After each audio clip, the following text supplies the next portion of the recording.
Hello, നമുക്ക് ഇന്ന് നമ്മൾ ഭയങ്കര ഒരു ചലഞ്ചായിട്ടാണ് വന്നിരിക്കണേ. അതായത് എന്ത് വന്നാലും ഞാൻ ഇപ്രാവശ്യത്തെ ഇതാണ് നമ്മുടെ തൊഴിൽ വാർത്ത എടുത്തില്ല എല്ലാവരും. ഈ തൊഴിൽ വാർത്ത മസ്റ്റായിട്ട് ഇന്ന് കഴിക്കുന്നുള്ള ഒരു ഭയങ്കര വാശിയോട് കൂടിയിട്ട് ഞാൻ വന്നിരിക്കണേ. കാരണം എന്താ വെച്ചാൽ ഇത് കഴിച്ചിട്ട് വേണം എനിക്ക് രണ്ടാമത്തെ റിവിഷന് പോകാൻ. ഓക്കെ, അപ്പോൾ നമുക്കിത് തുടങ്ങാം കേട്ടോ. കഴിഞ്ഞ ക്ലാസ്സിലൊക്കെ നമ്മൾ പറഞ്ഞത് എന്താ, ഒരു കറണ്ട് അഫെയർസ് നമ്മൾ പറഞ്ഞു. അതുപോലെ പാർലമെൻറ്റ് ചുമതലകൾ പറഞ്ഞു. ഇനി നമുക്ക് പറയാനുള്ളത് ഇതേ ബുക്കിലുള്ള അതേ ഒരു രീതിയിലുള്ള സംഭവം തന്നെയാണ്. ഒരു വട്ടം ഞാൻ ജസ്റ്റ് നമുക്കൊന്ന് വായിക്കാം. ജലത്തിൽ ലയിക്കുന്ന ജീവകങ്ങൾ ഏതാണെന്ന് വെച്ചാൽ ബി കോംപ്ലക്സും സി ജീവകങ്ങളാട്ടെ. ഈ സീനെ കൂടാണ്ട് ഒരു ജീവകം കൂടിയുണ്ട്, ജീവകം പി. അതെന്താ അല്ലേ, നമ്മൾ ഇതുവരെയായിട്ട് നമ്മൾ പഠിച്ചിട്ടില്ല. ജീവകം പി ട്ടാ, ബയോ ഫ്ലാവനോയിഡ്. ഓക്കെ, ജീവകം ബി കോംപ്ലക്സിലെ പ്രധാന ജീവകങ്ങളാണ് 1, 2, 3, 6, പിന്നെ ഫോളിക് ആസിഡ് 12. തയാമിൻ എന്നറിയപ്പെടുന്നതാണ് 1. ഉപ്പുരസമുള്ള പരിപ്പിൻ്റെ സ്വാദും ഈസ്റ്റിൻ്റെ മണവുമുള്ള ഇതാണ് ഇത് തയാമിൻ.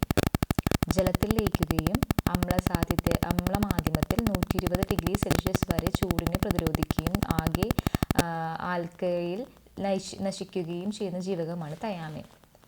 നാഡികളുടെ സ്ഥിരത്വം ഉറപ്പാക്കുന്നതിനാൽ ധാർമ്മിക ജീവിതം എന്നറിയപ്പെടുന്നതാണ്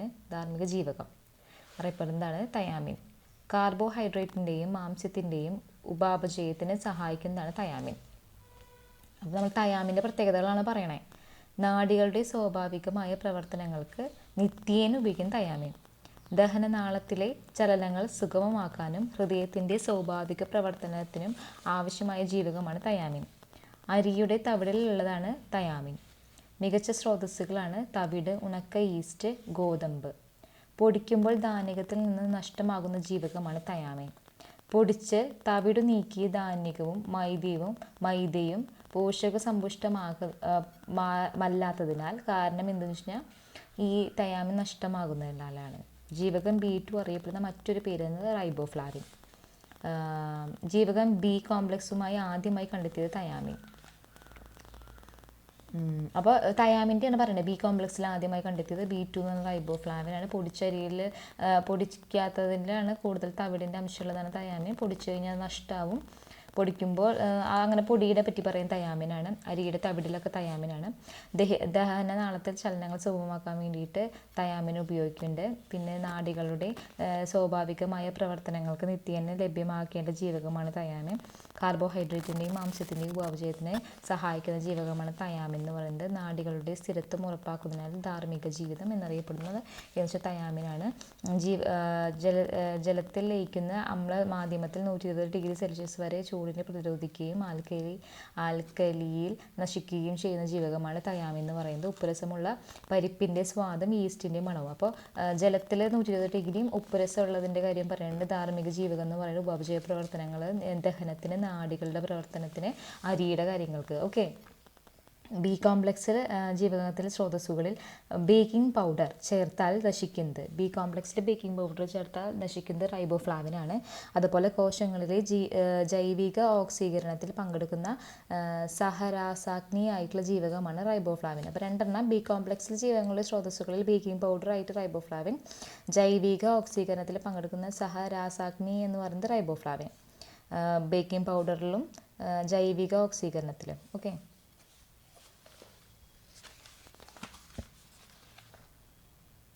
കാർബോഹൈഡ്രേറ്റ്, പ്രോട്ടീൻ എന്നിവയുടെ ഉപാപചയത്തിൽ പങ്കെടുക്കുന്നത് ഏത് ജീവകമാണ് കോശവളർച്ചയ്ക്കും ശ്വാസകോശത്തിനും സഹായിക്കുന്നതെന്ന് വെച്ചാൽ റൈബോഫ്ലാവിൻ.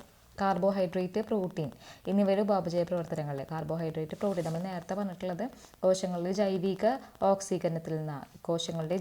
ഓക്സീകരണത്തിലാണ് റൈബോഫ്ലാവിൻ.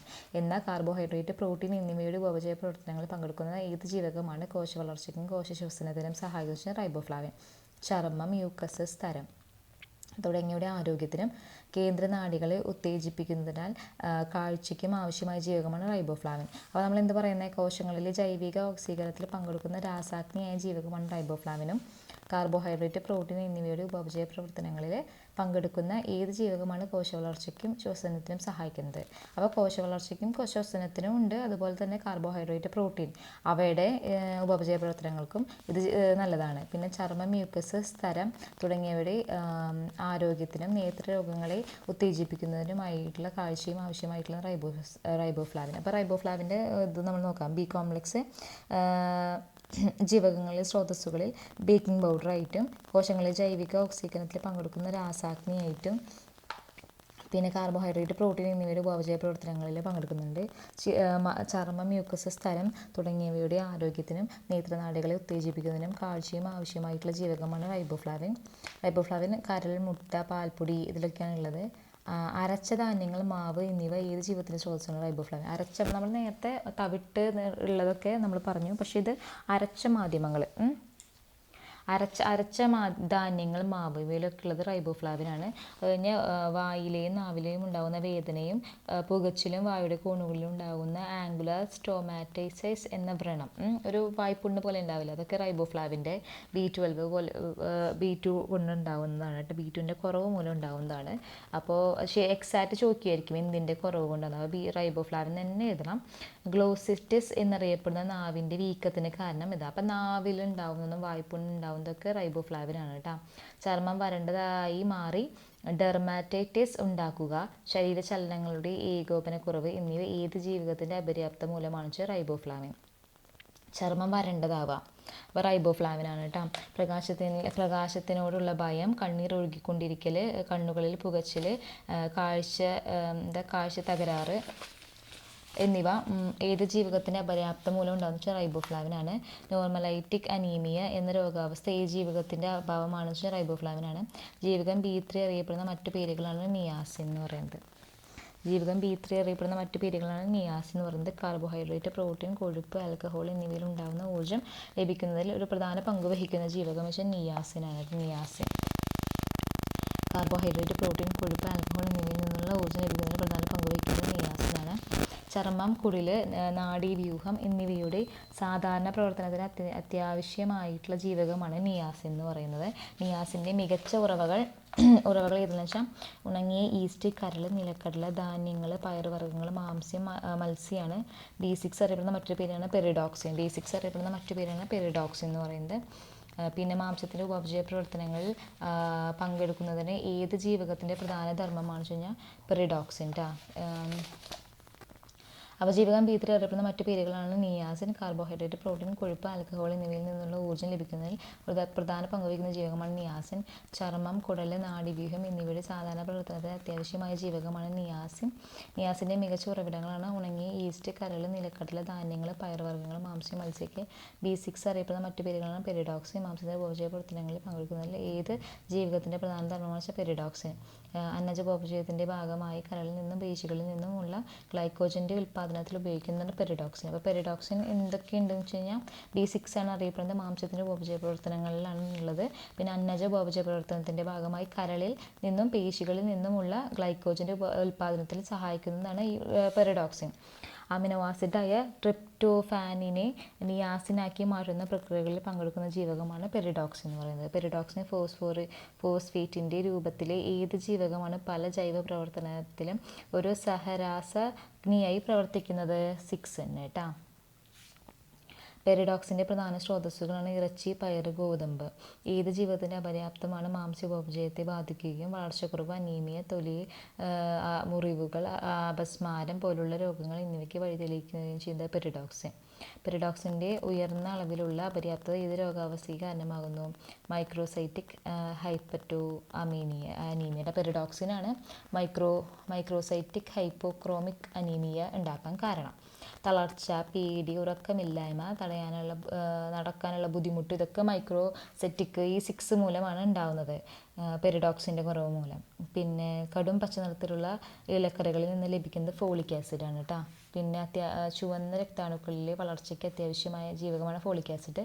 ഫോളിക് ആസിഡ് ജീവകത്തിൻ്റെ പ്രധാന സ്രോതസ്സുകൾ പച്ചിലകൾ, കരൾ, വൃക്ക, എള്ള്, ബീൻസ്. ഏത് ജീവകത്തിൻ്റെ കുറവാണ് മജ്ജയിൽ വളർച്ച കോശങ്ങൾ രൂപപ്പെടാനും ചുവന്ന രക്താണുക്കളുടെ ഉൽപ്പാദനം കുറയാനും കാരണമാകുന്നത് ഫോളിക് ആസിഡിൻ്റെ കുറവ് മൂലം ചുവന്ന രക്തകോശങ്ങൾക്ക് ഓക്സിജൻ എത്തിക്കാനുള്ള കഴിവ് കുറയുന്ന രോഗാവസ്ഥ വെച്ചാൽ മെഗലോബ്ലാസ്റ്റിക് അനീമിയ.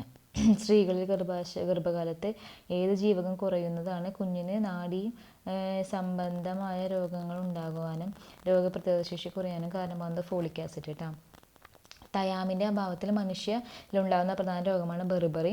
നവജാത ശിശുക്കളിലെ അമ്മയ്ക്ക് തയാമിൻ്റെ ഉണ്ടെങ്കിൽ കുട്ടിയുടെ ആദ്യ മാസങ്ങളിൽ ഉണ്ടാകുന്ന രോഗമാണ് ഇൻഫെൻറ്റിയൽ ബെറിബറി.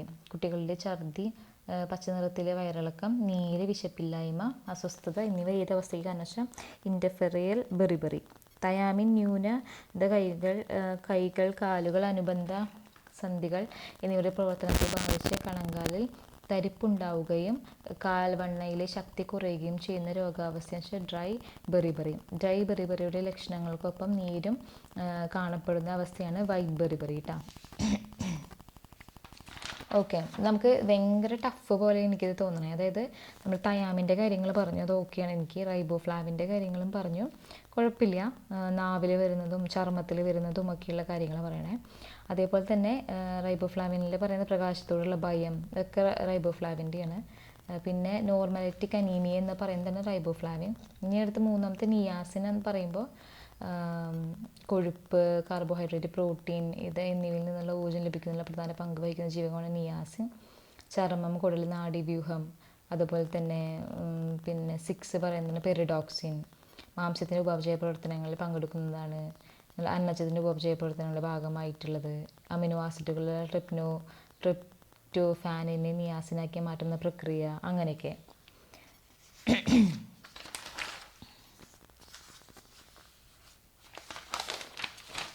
അടുത്തതെന്ന് പറഞ്ഞു കഴിഞ്ഞാൽ അടുത്തൊരു ഇതെന്ന് പറഞ്ഞു കഴിഞ്ഞാൽ ബ്രിട്ടീഷുകാർ മിനി ഇംഗ്ലണ്ട് എന്നും ഡച്ചുകാർ ഹോംലി ഹോളണ്ട് എന്നും പോർച്ചുഗീസുകാർ ലിറ്റിൽ ലിപ്സൺ എന്നും വിളിച്ചിരുന്ന കൊച്ചിയാണ്. ഏത് വൈദേശിക ശക്തിയാണ് ചായമുക്കൽ വിദഗ്ധമായ ആളുകളെ തൂത്തുക്കുടിയിൽ നിന്ന് കേരളത്തിൽ കൊണ്ടുവന്ന് താമസിച്ച് ഇവിടെ സ്ഥലവാസികൾക്ക് അതിൽ പരിശീലനം നൽകിയത് ഡച്ചുകാർ. മാർത്താണ്ഡവർമ്മ ഡച്ചുകാരെ തോൽപ്പിച്ച യുദ്ധമാണ് കുളച്ചൽ യുദ്ധം. കർണാടക സംഗീതത്തിലെ അതികായനായിരുന്ന മേരു സ്വാമി ഏത് തിരുവിതാംകൂർ